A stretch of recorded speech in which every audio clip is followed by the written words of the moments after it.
Всем привет! В этом видео я расскажу, что такое полимерные композитные материалы, ну и в целом композитные материалы.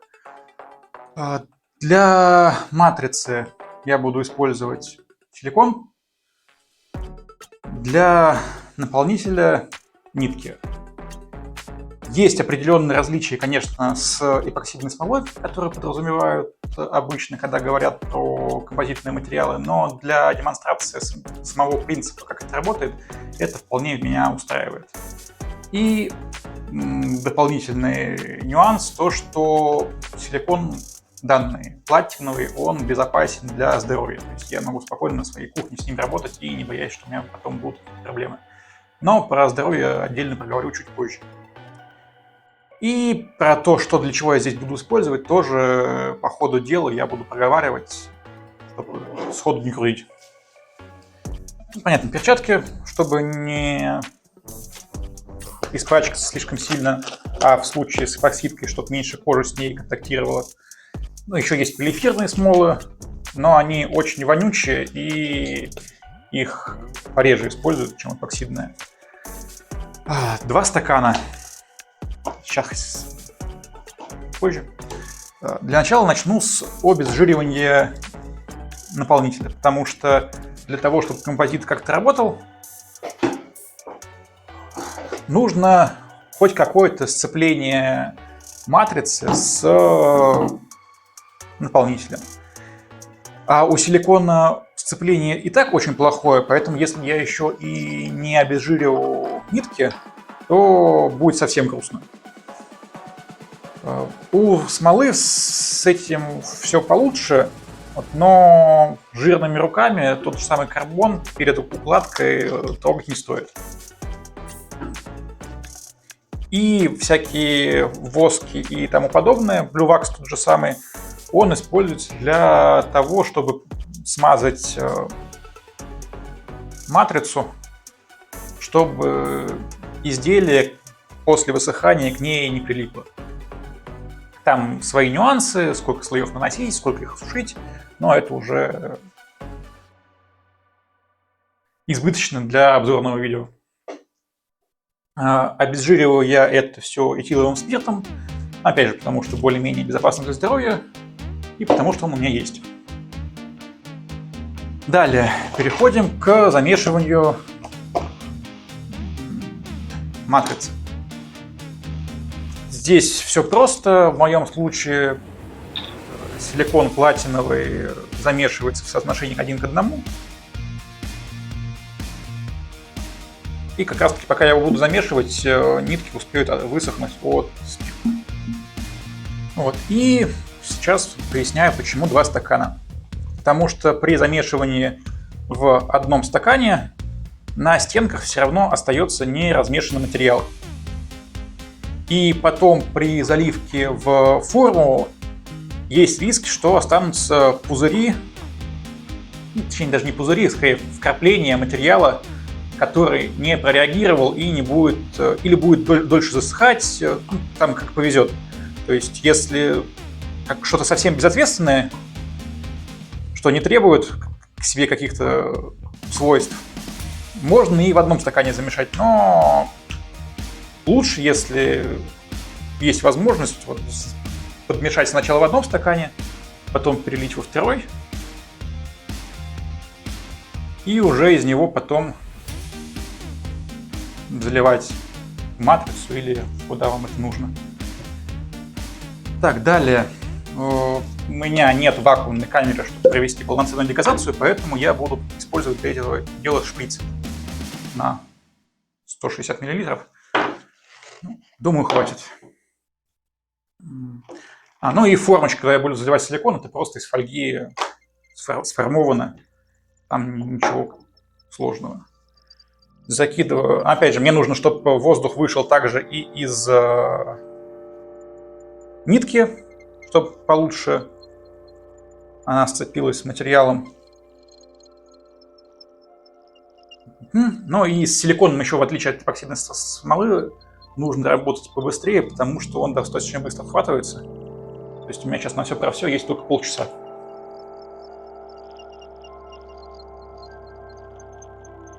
Он залил какое-то количество силикона в шприц. Закрыл. Сейчас. Ага. Выдавил частично воздух. Загадил частично стол. Вот. И далее, сейчас останется. Для того, чтобы провести дегазацию, я снижаю давление. Вот. Видно, что я упираюсь, чтобы пузыри активнее выходили. Суть в чем? При понижении давления пузырек, который находится внутри силикона, он раздувается. И Архимедова сила этот пузырек сильнее выталкивает вверх. Плюс также увеличение размера пузырька снижает вязкость. Вот, то есть за счет вакуумации всякие вот эти воздушные вкрапления, которые находятся внутри матрицы смеси полимерной, пока она не схватилась, они выходят поактивнее, чем если бы он был просто в стакане. Есть еще варианты с переливанием из стакана в стакан тонкой струйкой, чтобы эти пузырьки активнее выходили. Но вот с вакуумацией оно как-то получше, только пальцы устают. Но опять же, полная дегазация у меня все равно не получится в таких колхозных условиях, но хоть немножко я этот воздух из силикона уберу. Так, ну более-менее самые крупные пузырьки вышли. И я это все буду переливать в форму. Сейчас сделаю.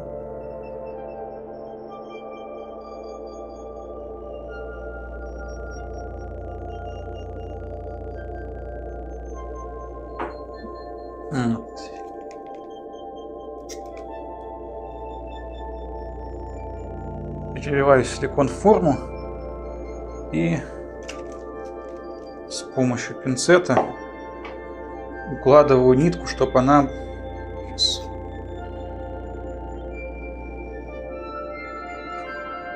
стопор все равно придется стирать. Чтобы она была выложена более-менее вдоль заготовки, образца опытного, демонстрационного. То есть у меня будет, по сути, однонаправленный композит.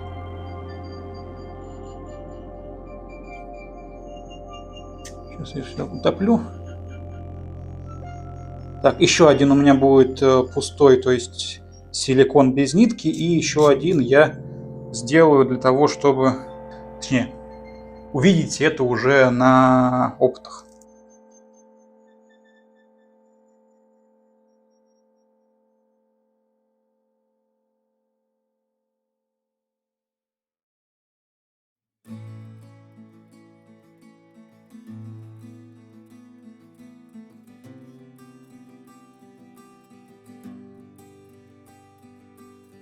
На глаз приблизительно уровень одинаков.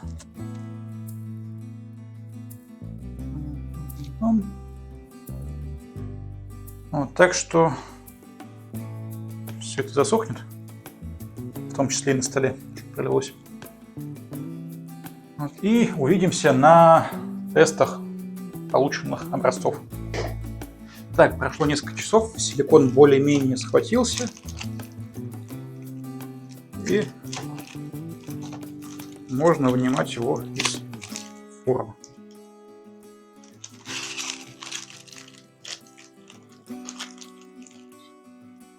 Стараюсь делать более-менее аккуратно, чтобы слишком сильно он не отошел от ниток. Ну, собственно, вот мы видим композитный материал.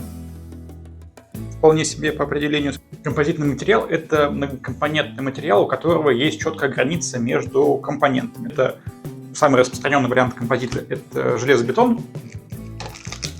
Вот. И самое для меня забавное – это саман, то есть глинобитный кирпич, в который добавляют солому и иногда навоз домашнего скота. Вот. Не знаю, добавляют навоз ради каких-то химических элементов типа азота и прочего, что в нем повышенное содержание, или ради переваренных, недопереваренных осадков растительных волокон. Но вот такое имеет место быть. Так, ну вот, распаковал. Сейчас. И переходим к тестам. 30 мм между стаканами. Ставим образец, видим какое-то провисание под собственной массой. А этот образец без вакуумации. То есть на лицо заметно наличие пузырьков в образце, который вакуумации не подвергался. Вот, на видео на прошлых кадрах было плохо видно.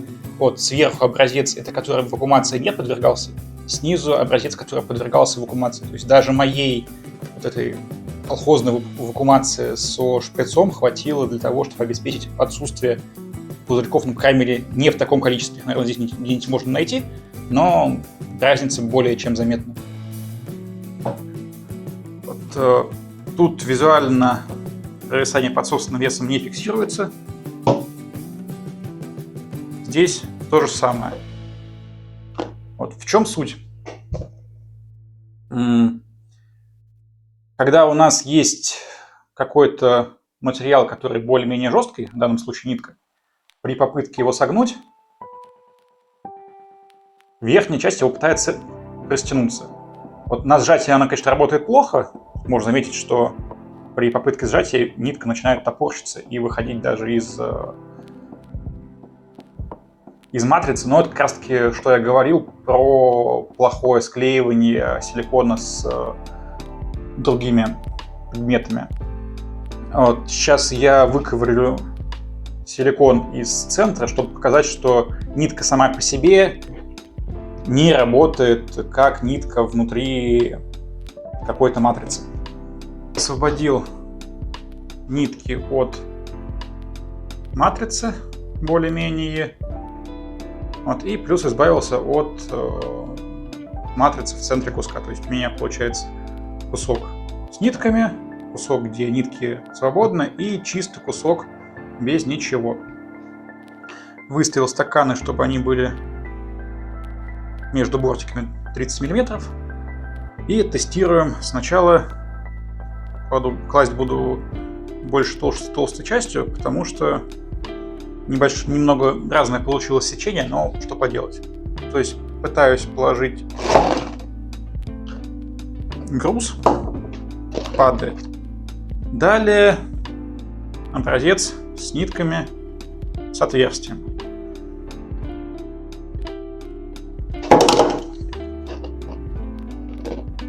Сейчас, чтобы было более наглядно. Но все равно несущая способность, возможно, немножко получше, чем у голого силикона, но все равно невысока. И образец с вакуумированным силиконом с нитками. Вот, прогибается, но нагрузку держит. То есть вот очевидная разница, легко заметная, что нитки сами по себе не несут нагрузку. Матрица из силикона, причем шор 1, то есть он прям мягенький, тоже нагрузку не несет. Нитки в сочетании с матрицей нагрузку выдерживают. Возвращаясь к образцу вот с вырезом. Раньше, что он, правда, в нашем случае работал в этом направлении, но суть не в этом. То есть, если рассмотреть известный вариант с ребром жесткости, почему облегчение делают на строительных плитах вот подобной конструкции? Для того, чтобы усилие передавалось не только вот в этих, ну, как в данном случае, усилие передается только здесь. То есть, по сути, вот вся вот эта пластинка, вот эта вот часть, она работает сама по себе. То есть, отдельно верхняя часть, отдельно нижняя часть. И в целом такая конструкция бесполезна. То есть можно делать или как на строительных плитах перемычки, что обеспечивает передачу усилия и достаточную жесткость. То есть работают и верхняя и нижняя поверхность совместно. Полностью курс сопримата я, конечно, не прочту за 5 минут, но интересующиеся могут читать или вспомнить, кто уже забыл со времен универа. Давайте немножко пробежимся по уже полноценным композитам. Так, на словах и с фоточками, видите, я их здесь выведу. То есть матрица, как я уже говорил, это или эпоксидная смола, или полиэфирная смола. И наполнитель это, как правило, или, если нужно прям подешевле, то это стеклоткань. Вариант, понятно, самый дорогой и самый жесткий — это карбон, но карбон плохо держит ударные нагрузки, поэтому в него либо иногда отдельными слоями, или вообще целиком можно из арамидной ткани сделать деталь композитную, в плане арамидной ткани, как наполнитель. Или иногда есть смесевые материалы. Вот на фото пример, когда это для капота, то есть самолет садился на парашюте и часто бился капотом в землю, поэтому для того, чтобы он не раскололся, не сломался, его сделали из сочетания карбона с арамидом. Далее, тот же самый эффект, который по передаче момента и увеличению толщины, что увеличивает жесткость, достигается все всякими дополнительными наполнителями. То есть получается, что кладут сначала один слой композита, потом наполнитель и сверху еще один слой композита. То есть получается такой сэндвич, который довольно-таки жестко работает на изгиб. Вместо сот, потому что сейчас они какие-то стали очень уж дорогие, используется часто пенопласт определенной марки, уже я его не назову, но вот фотография с микроскопа, как это выглядит. То есть то же самое, по сути, разнести слои без увеличения масс, но пенопласт сейчас дешевле, чем пирамидная сота. Еще стоит вспомнить такую экзотику, как композит с металлической матрицей, хотя по некоторым данным они появились даже раньше, чем полимерные, потому что расплавить металл и засунуть туда какой-то тугоплавкий компонент, это вполне себе доступно было по технологиям даже первой половины 20 века. Но более-менее нормальные композиты с металлической матрицей — это алюминий плюс карбон. Какие-то варианты карбона, но опять же могу врать, точно не уверен, что довольно-таки термостойкие, и в расплавленный алюминий, если карбон запихать, то получается довольно интересная композитная конструкция, довольно жесткая. Ну и напоследок выведу список возможных заболеваний от контакта с эпоксидной смолой.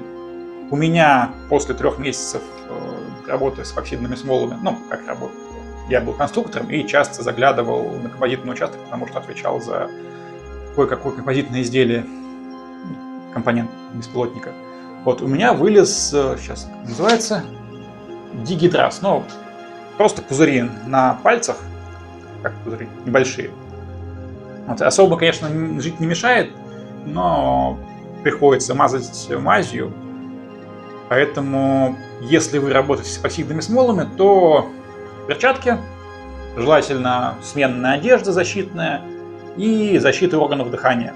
Это что лично можно организовать. А если вы работодатель, то чтобы люди не болели, то заморочитесь с хорошей вентиляцией. Потому что из эпоксидной смолы выделяется, если не ошибаюсь, фенол, что, понятно, совершенно не полезно для здоровья, но и при обработке композитов всякая вот эта труха из нарезанной стекловолокна, карбона, арамид он помягче, то есть так сильно в кожу не впивается, как карбон или стекловолокно, но все равно совсем не то, что стоит на себе испытывать.